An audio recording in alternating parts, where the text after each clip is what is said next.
অভিষেকের সব অন্যায় ক্ষমা হয়ে গেছে যদি আপনাদের চোখে কোনো অন্যায়ও করে থাকে, যে সে আজকে লড়ে যাচ্ছে বাঘের মতো। ছেলে যতই খারাপ হোক সে ধোয়া তুলসী পাতাই হয়, আর কোনো দোষ নেই, সব ধুয়ে মুছে সাফ হয়ে গেছে। যার জন্য পার্টিটা শেষ হয়ে গেল সেটা উনি বুঝতে পারলেন না।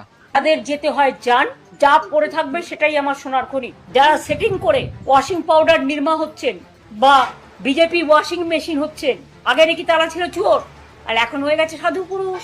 আমি 2004-এ একা থাকলে যদি নতুন করে শুরু করতে পারি, 1997-তে যদি নতুন করে শুরু করতে পারি, 2026-এও নতুন করে শুরু করার ক্ষমতা রাখি।